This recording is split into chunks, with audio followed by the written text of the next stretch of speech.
Bulletin की शुरुआत आज की सबसे बड़ी खबर से करेंगे। लोकसभा में गृह मंत्री अमित शाह ने 3 बिल पेश किए।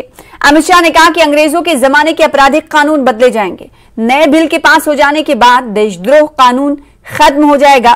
मॉब लिंचिंग और रेप पर मौत की सजा का प्रावधान होगा। महोदय, मैं प्रस्ताव करता हूं कि दंड प्रक्रिया संबंधी विधि का समेकन और संशोधन करने के लिए विधेयक को पुनर्स्थापित करने की अनुमति दी जाए। अंग्रेजों के जमाने का जेलर हूँ, ये डायलॉग तो आपने सुना ही होगा, लेकिन शायद ये नहीं जानते होंगे कि अब अंग्रेजों के जमाने का कानून भी बदलने जा रहा है। जी सही सुना आपने। गृह मंत्री अमित शाह ने लोकसभा में 3 बिल पेश की। बिल पेश करते हुए अमित शाह ने कहा कि अंग्रेजों के जमाने के आपराधिक कानून बदल दिए जाएंगे। अध्यक्ष जी, मैं सदन को आश्वस्त कर सकता हूं कि 1860 से लेकर 2023 पर 23 तक अंग्रेजों ने बनाए, अंग्रेज पार्लियामेंट ने बनाए हुए कानून के आधार पर इस देश की क्रिमिनल जस्टिस सिस्टम चलती रही। इसकी जगह भारतीय आत्मा के साथ ये 3 कानून अब प्रस्तापित होंगे और हमारी क्रिमिनल जस्टिस सिस्टम के अंदर बहुत बड़ा परिवर्तन आएगा। 1860 का आईपीसी को बदला जाएगा, उसकी जगह लेगी भारतीय न्याय संहिता। दंड प्रक्रिया संहिता की जगह भारतीय नागरिक सुरक्षा संहिता लेगी, जबकि भारतीय साक्ष्य कानून की जगह भारतीय साक्ष्य लेगा। ये कानूनों का उद्देश्य किसी को दंड देना नहीं होगा। इन कानूनों का उद्देश्य सबको न्याय देना होगा और न्याय देने की प्रक्रिया में दंड वही होगा जहां अपराध रोकने का बोध खड़ा करने की जरूरत है। लोकसभा में गृह मंत्री ने ये भी बताया कि देशद्रोह कानून खत्म किया जाएगा और उसकी जगह सेक्शन 150 लेगा, जिसमें देश की संप्रभुता, एकता और अखंडता के खतरों को डालने वाले अपराधों को शामिल किया गया है। अंग्रेजों ने अपने शासन को बचाने के लिए राजद्रोह का कानून बनाया था। सरकार ने निर्णय लिया है कि राजद्रोह को पूरी तरह से निरस्त किया जाएगा, क्योंकि यहाँ लोकतंत्र में सबको बोलने का अधिकार है। इसके अलावे जो अहम बदलाव होंगे वो हैं मॉब लिंचिंग से जुड़ा हुआ। केंद्र मॉब लिंचिंग के मामलों में मौत की सजा का प्रावधान भी करने वाली है। वहीं नाबालिग से रेप की मौत की सजा का भी प्रावधान होगा। नए कानूनों में महिलाओं और बच्चों से जुड़े अपराधों में सजा को प्राथमिकता दी गई है। पहली बार छोटे अपराधों के लिए सामुदायिक सेवा के दंड का भी प्रावधान है। देश में कहीं भी एफआईआर कराई जा सकेगी। चेन स्नैचिंग के लिए भी सजा दी जा सकेगी। जिन भी धाराओं में 7 साल से अधिक की सजा है, वहां पर फॉरेंसिक टीम सबूत जुटाने पहुंचेगी। किसी भी शख्स को गिरफ्तार किया जाएगा तो उसके परिवार वालों को तुरंत जानकारी दी जाएगी और इसके लिए एक ऐसा पुलिस अधिकारी नियुक्त भी किया जाएगा। संगठित अपराध में कठोर सजा का प्रावधान किया गया है। मौत की सजा को आजीवन कारावास में बदला जा सकता है, लेकिन पूरी तरह बरी करना आसान नहीं होगा। इसके साथ ही 3 साल के अंदर न्याय भी मिलेगा। 3 साल तक की सजा वाली धाराओं से जुड़े मामलों की जल्द सुनवाई होगी और जल्द फैसला भी आएगा। चार्ज फ्रेम होने के 30 दिन के भीतर जज को अपना फैसला देना होगा। यही नहीं, 2027 से पहले देश की सभी कोर्ट को कंप्यूटराइज्ड भी कर दिया जाएगा। Bureau report, news 18। कांग्रेस सांसद राहुल गांधी ने शुक्रवार को प्रधानमंत्री मोदी पर जोरदार हमला बोला। राहुल गांधी ने कहा कि 10 अगस्त को प्रधानमंत्री मोदी ने संसद में 2 घंटे 13 मिनट तक भाषण दिया, जिसके अंत में 2 मिनट मणिपुर की बात की। मणिपुर में महीनों से आग लगी हुई है। हत्या और बलात्कार की घटनाएं हो रही हैं। प्रधानमंत्री कल सदन में हंस रहे थे, चुटकुले सुना रहे थे। ये राहुल गांधी ने कहा कि उनको शोभा नहीं देता। विषय कांग्रेस या मैं नहीं था, मणिपुर था। राहुल गांधी ने कहा कि मैंने सदन में यूं ही नहीं कह दिया कि नरेंद्र मोदी और अमित शाह ने भारत माता की हत्या कर दी। मणिपुर में हमें मैतेई इलाके में कहा गया कि आपकी सुरक्षा टीम में अगर कोई कुकी आया तो उसकी हत्या कर देंगे। यही बात कुकी इलाके में मैतेई के लिए कहा गया। इसीलिए मैंने कहा कि बीजेपी ने मणिपुर में हिंदुस्तान की हत्या कर दी। कांग्रेस सांसद ने कहा कि भारतीय सेना इस नाटक को 2 दिनों में रोक सकती है, लेकिन प्रधानमंत्री मोदी मणिपुर को जलाना चाहते हैं और आग को बुझाना नहीं चाहते हैं। राहुल गांधी ने कहा कि पहली बार संसद के रिकॉर्ड से भारत माता शब्द हटाया गया। ये अपमान है। प्रधानमंत्री जी ने पार्लियामेंट में 2 घंटे शायद 2 घंटे 13 मिनट भाषण किया। उसमें अंत में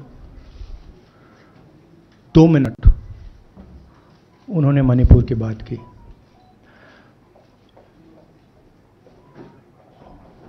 मणिपुर में महीनों से आग लगी हुई है, लोग मारे जा रहे हैं, बलात्कार हो रहा है, बच्चों को मारा जा रहा है। और अगर आपने देखा होगा कल, तो प्रधानमंत्री हंस हंस के बोल रहे थे, मुस्कुरा रहे थे, जोक्स क्रैक कर रहे थे, हंस रहे थे। प्रधानमंत्री को ये पता नहीं लग रहा है कि हमारे देश में क्या हो रहा है। छोड़िए, नहीं जाना चाहते हैं, उसके भी कारण हैं, शायद मैं बता नहीं सकता हूं आपको, उसके कारण हैं, मगर अगर जा नहीं सकते हैं तो मणिपुर के बारे में बोले तो। हिंदुस्तान की आर्मी, आप सब जानते हो, सेना को आप जानते हो, जो मणिपुर में हो रहा है, हिंदुस्तान की सेना उसको 2 दिन में रोक सकती है, 3 दिन नहीं लगेंगे। अगर हिंदुस्तान की आर्मी को कहा गया कि यह तमाशा बंद करो, 2 दिन में यह तमाशा ड्रामा बंद हो जाएगा। प्रधानमंत्री मणिपुर को जलाना चाहते हैं, आग बुझाना नहीं चाहते हैं। यह है। कांग्रेस अध्यक्ष और राज्यसभा में विपक्ष के नेता मल्लिकार्जुन खड़गे ने आज कहा कि उनकी पार्टी के सहयोगी और लोकसभा सचेतक अधीर रंजन चौधरी को मामूली आधार पर निचले सदन से निलंबित कर दिया गया। खड़गे का दावा है कि उन्होंने केवल नीरव मोदी कहा था और नीरव का अर्थ शांत है। प्रधानमंत्री नरेंद्र मोदी पर हमला करने और मंत्रियों को परेशान करने के आरोप में अधीर रंजन चौधरी को गुरुवार को लोकसभा से निलंबित कर दिया गया। कांग्रेस ने अपने नेता के खिलाफ कार्रवाई को अविश्वसनीय और लोकतांत्रिक बताया है। मल्लिकार्जुन खड़गे ने सभापति जगदीप धनखड़ से लोकतंत्र की रक्षा करने की अपील की। ये संविधान के तहत सदन चलाना नहीं चाहते और जो rules regulation business advisory committee के जितने भी रूल्स है उसको अलग रख के आज वो हर मेंबर को धमकी दे रहे हैं और हर मेंबर को सस्पेंड करके, ये पहली बार ऐसा हो रहा है कि सस्पेंड करके प्रिविलेज कमेटी को भेजा जा रहा है ताकि वो मेंबर बिजनेस एडवाइजरी कमेटी में भी ना आए। वो मेंबर, हालांकि हमारे अधीर रंजन चौधरी जी ये चेयरमैन है पब्लिक अकाउंट्स कमेटी के, वो पब्लिक अकाउंट्स कमेटी भी ना आए और सीएजी की रिपोर्ट में भी वो हिस्सा न ले, क्योंकि जो कमियां है, सरकार की गलतियां हैं, वो सीएजी में बताते हैं। तो वो उससे दूर करने के लिए उनको ऐसा सस्पेंड किया है कि 1 दिन 2 दिन कहीं टाइम नहीं बताया। प्रिविलेज कमेटी की रिपोर्ट जब आएगी, जिस तरीके से उन्होंने अपने रजनी पाटिल जी को किया था उसी तरीके से इनको आज वो किए हैं, यानी डेमोक्रेसी को दबाना चाहते हैं और संविधान के तहत चलना नहीं चाहते। इसीलिए आज हम यहाँ सभी पार्टी के लोग मिलकर प्रोटेस्ट कर रहे हैं और ऐसे जो इलीगल उनके काम है, बेकानूनी काम जो है, इसके खिलाफ हम लड़ते रहेंगे और फिर सदन जब शुरू हो जाएगा उस वक्त भी हम ये बात रखेंगे और उनको कहेंगे। लोकसभा में अविश्वास प्रस्ताव पर चर्चा के दौरान कांग्रेस नेता राहुल गांधी पर फ्लाइंग किस के आरोपों पर सियासत थमने का नाम नहीं ले रही। इस बीच कांग्रेस विधायक नीतू सिंह ने एक और विवादित बयान दे डाला है जिस पर सियासत बेहद गर्म है। देखिए इस रिपोर्ट में। अगर फ्लाइंग किस देना होगा तो किसी लड़की को देंगे, ये 50 साल के बूढ़ी को क्या फ्लाइंग किस देंगे? ये सब आरोप निराधार है। कांग्रेस विधायक नीतू सिंह के इसी बयान पर सियासत तेज है। राहुल गांधी फ्लाइंग किस विवाद पर बयान देते हुए नीतू सिंह ने इसे स्मृति ईरानी की साजिश बताते हुए कहा कि राहुल जी के पास लड़कियों की कमी नहीं है, फ्लाइंग किस देना होगा तो किसी लड़की को देंगे, 50 साल की बूढ़ी को क्यों? एक बार फिर से सुनिए कांग्रेस विधायक का विवादित बयान। ये साजिश है ऐसा कोई बात नहीं है। हमारे राहुल जी जो हैं उनको लड़की का कमी नहीं है। अगर फ्लाइंग किस देना होगा तो किसी लड़की को देंगे। ये 50 साल के बूढ़ी को क्या फ्लाइंग किस देंगे? ये सब आरोप निराधार है। अब नीतू सिंह के बयान पर सियासत तेज है। बीजेपी नेता राहुल गांधी की मानसिक स्थिति पर सवाल खड़े कर रहे हैं तो आरजेडी के नेता राहुल गांधी पर लगे आरोपों को निराधार बता रहे हैं।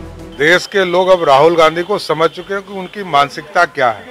अब यदि महिला सदस्य इस तरह का बयान दे रही है तो इससे बड़ा दुर्भाग्य क्या होगा।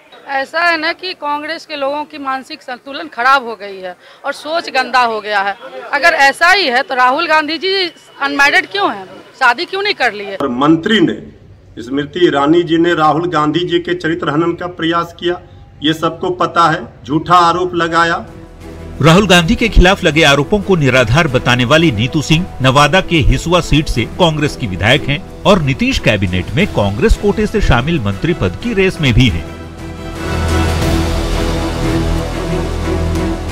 वैसे कांग्रेस नेता नीतू सिंह मानती हैं कि मणिपुर की हिंसा की आवाज दबाने के लिए बीजेपी ने षड्यंत्र के तहत राहुल गांधी की छवि खराब करने की साजिश रच रही है। पर इतना तय है, ऐसे बयानों से सियासी घमासान और भी बढ़ने वाला है। न्यूज़ 18 के लिए पटना से रजनीश कुमार और शैलेंद्र कुमार की रिपोर्ट। फिलहाल इसी के साथ रुकेंगे छोटे से ब्रेक के लिए। कुछ और खबरों के साथ जल्द हाजिर होंगे।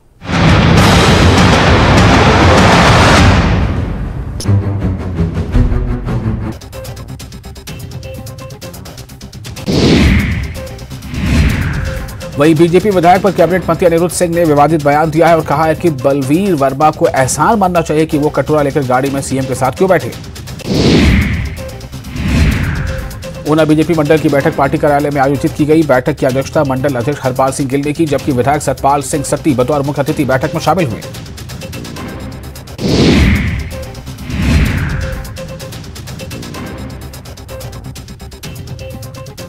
माता चिंतपूर्णी मंदिर में वीवीआईपी दर्शन के लिए 1100 रुपए का शुल्क लगाने पर पूर्व मंत्री विक्रम ठाकुर ने सरकार पर हमला बोला है। उन्होंने कहा कि देवभूमि में मंदिरों में दर्शन के लिए 1100 रुपए का शुल्क लगाना दुर्भाग्यपूर्ण फैसला है।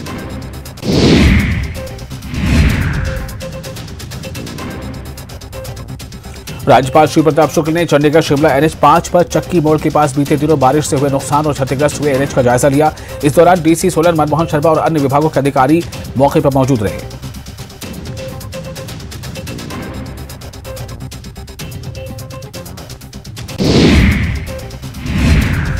वहीं बीजेपी विधायक पर कैबिनेट मंत्री अनिरुद्ध सिंह ने विवादित बयान दिया है और कहा है कि बलवीर वर्मा को एहसान मानना चाहिए कि वो कटोरा लेकर गाड़ी में सीएम के साथ क्यों बैठे। ऊना बीजेपी मंडल की बैठक पार्टी कार्यालय में आयोजित की गई। बैठक की अध्यक्षता मंडल अध्यक्ष हरपाल सिंह गिल ने की, जबकि विधायक सतपाल सिंह सत्ती बतौर मुख्य अतिथि बैठक में शामिल हुए।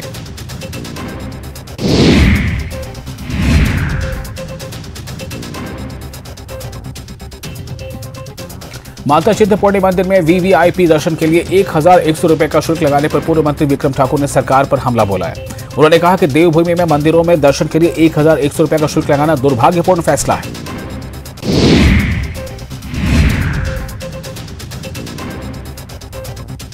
राज्यपाल श्री प्रताप शुक्ल ने चंडीगढ़ शिमला NH 5 पर चक्की मोड़ के पास बीते दिनों बारिश से हुए नुकसान और क्षतिग्रस्त हुए NH का जायजा लिया।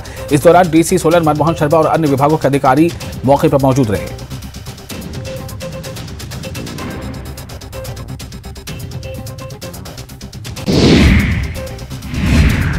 वहीं बीजेपी विधायक पर कैबिनेट मंत्री अनिरुद्ध सिंह ने विवादित बयान दिया है और कहा है कि बलवीर वर्मा को एहसान मानना चाहिए कि वो कटोरा लेकर गाड़ी में सीएम के साथ क्यों बैठे।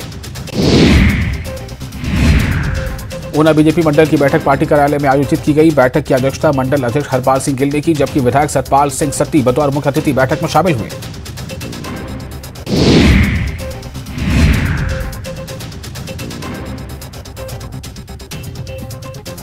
माता चिंतपूर्णी मंदिर में वीवीआईपी दर्शन के लिए 1100 रुपए का शुल्क लगाने पर पूर्व मंत्री विक्रम ठाकुर ने सरकार पर हमला बोला है। उन्होंने कहा कि देवभूमि में मंदिरों में दर्शन के लिए 1100 रुपए का शुल्क लगाना दुर्भाग्यपूर्ण फैसला है।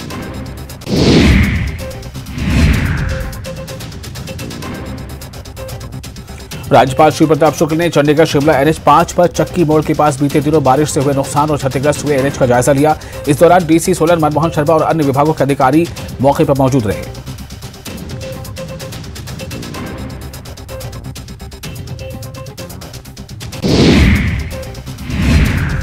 वहीं बीजेपी विधायक पर कैबिनेट मंत्री अनिरुद्ध सिंह ने विवादित बयान दिया है और कहा है कि बलवीर वर्मा को एहसान मानना चाहिए कि वो कटोरा लेकर गाड़ी में सीएम के साथ क्यों बैठे। ऊना बीजेपी मंडल की बैठक पार्टी कार्यालय में आयोजित की गई। बैठक की अध्यक्षता मंडल अध्यक्ष हरपाल सिंह गिल ने की, जबकि विधायक सतपाल सिंह सत्ती बतौर मुख्य अतिथि बैठक में शामिल हुए।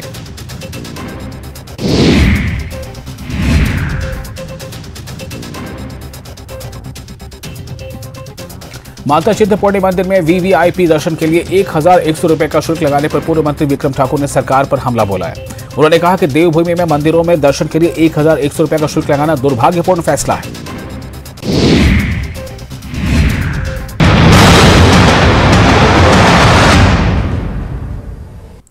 एक बार फिर से आपका स्वागत करते हैं। कांग्रेस ने राजस्थान की सत्ता में न सिर्फ वापसी का दावा किया है, बल्कि इस बार 156 सीट जीतने का लक्ष्य निर्धारित किया है।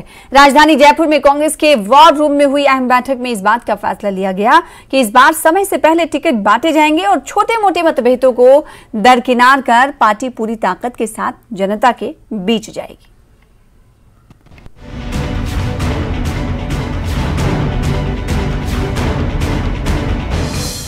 सरकार की नीतियों से मिलेगी विक्ट्री, बदल देंगे राजस्थान की सियासी हिस्ट्री, छोटे मोटे मतभेद कर देंगे दरकिनार, जनता के आशीर्वाद से रिपीट करेंगे सरकार। कांग्रेस का मिशन 156, मिशन 156, मिशन 156, उसको टारगेट बना के हम चल रहे हैं। उस मिशन की तरफ आगे बढ़ेंगे और कामयाब होंगे, मैं कह सकता हूँ। राजस्थान में कांग्रेस की सरकार रिपीट हो, इसे लेकर पार्टी के दिग्गजों ने रणनीतियों पर तेजी से काम करना शुरू कर दिया है। जीत की नीतियों पर मंथन करने के लिए राजधानी जयपुर में पहले ऑब्जर्वर्स की बैठक हुई, उसके बाद पार्लियामेंट्री अफेयर्स कमेटी की बैठक हुई। दोनों बैठकों में जनता के बीच एकजुट होकर जाने का फैसला किया गया। पार्टी राष्ट्रीय संगठन महासचिव केसी वेणुगोपाल और चुनाव के लिए सीनियर ऑब्जर्वर मधुसूदन मिस्त्री ने नेताओं से ग्रास रूट लेवल्स पर अभी से ही सक्रिय होने का संदेश दिया। इसके बाद पीएसी की बैठक हुई। बैठक से निकलने के बाद कांग्रेस के राष्ट्रीय संगठन महासचिव केसी वेणुगोपाल ने दावा किया कि गहलोत सरकार की गरीब कल्याण की नीतियों के कारण कांग्रेस की जीत होगी और सरकार रिपीट होगी। हम एआईसीसी के ऑब्जर्वर्स के लिए मीटिंग था, पार्लियामेंट लेवल तक ऑब्जर्वर्स था, उनका मीटिंग था मॉर्निंग में। उसके बाद पॉलिटिकल अफेयर्स कमेटी की भी मीटिंग कर चुके। हम पूरा इलेक्शन के एटमॉस्फेयर में डिस्कस हो चुका। एक ही साथ कहना चाहता है, राजस्थान फिर भी कांग्रेस गवर्नमेंट बिल्कुल आने हैं। We are winning Rajasthan again, definitely this is the situation. हम का इलेक्शन का मेन मुद्दा सरकार का पुअर फ्रेंडली स्कीम के बारे में है। चिरंजीवी स्कीम, सिलेंडर वाला scheme, 100 unit electricity scheme, old pension scheme, this much scheme. Which state you can see this much scheme for poor people? But here the fight between poor and rich. Congress आम लोग के साथ है, BJP अमीर लोग के साथ है।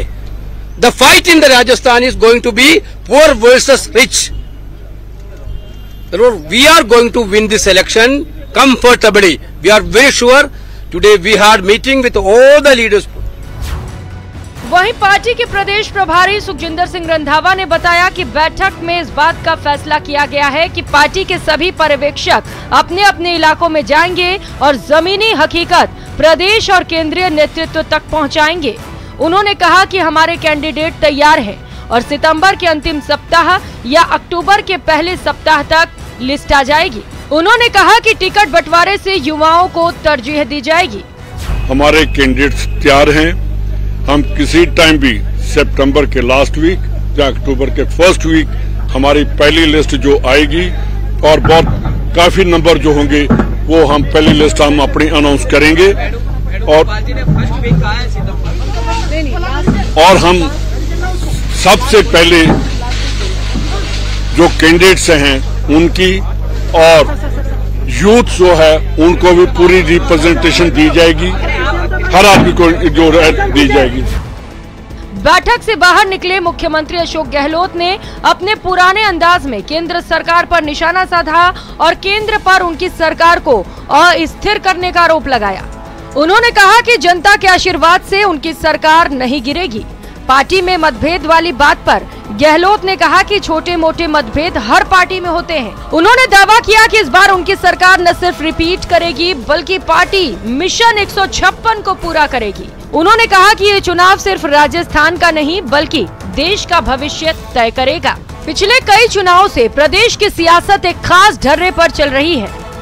प्रदेशवासियों ने तय कर लिया है, जो सरकार गिराने के लिए जिस रूप में इन्होंने षड्यंत्र किया था उस षड्यंत्र को फेल कर दिया हमने, और इसलिए इस बार जनता मौन लगाएगी सरकार रिपीट करने के लिए, जिससे इनको सबक मिले।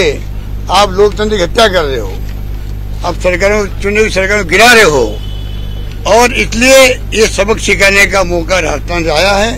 मुझे पूरी विश्वास है कि इस बार प्रदेशवासी जो है, चाहे कितनी बड़ी बड़ी बातें कर दें, कितने साधन झोंक दें, लच्छेदार भाषण दे दें, पर हमारी गवर्नेंस जो है, हमारी स्कीम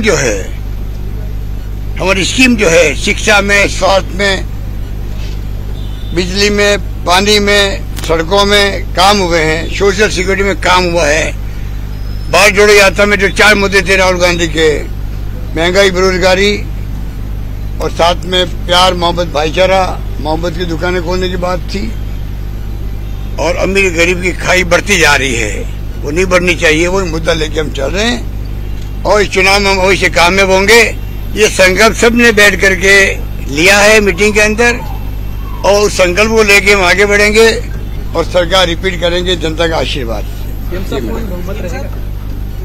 इस पर बहुमत रहेगा नहीं, भारी बहुमत रहेगा। मिशन 156 जो मैंने पहले कहा था आपको, मिशन 156 उसको टारगेट बना के हम चल रहे हैं।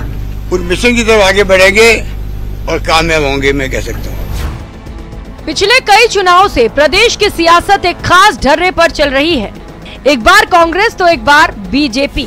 अब देखना है कि सीएम अशोक गहलोत जिस मिशन 156 की बात कर रहे हैं वो हासिल कर पाते हैं या नहीं। न्यूज़ 18 राजस्थान के लिए जयपुर से बाबूलाल धायल की रिपोर्ट।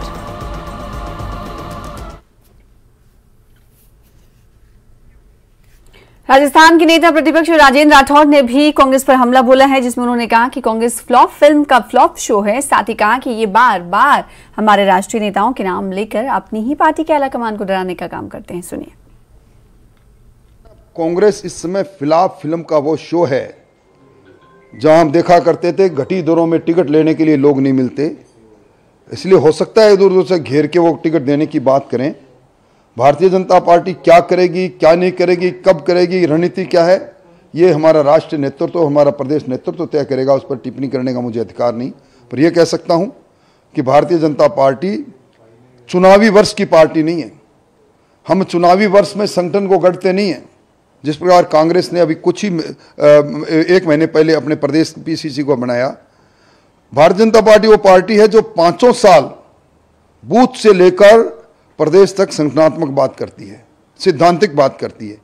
इसलिए कहां भारतीय जनता पार्टी और कहां कांग्रेस का थेला संगठन, कहां क्या मुकाबला ही नहीं है। फिलहाल इसी के साथ इस बुलेटिन में इतना ही। मुझे दीजिए इजाजत। लगातार देखते रहिए न्यूज़ 18 जे के लिए तमाम खबरें। नमस्कार।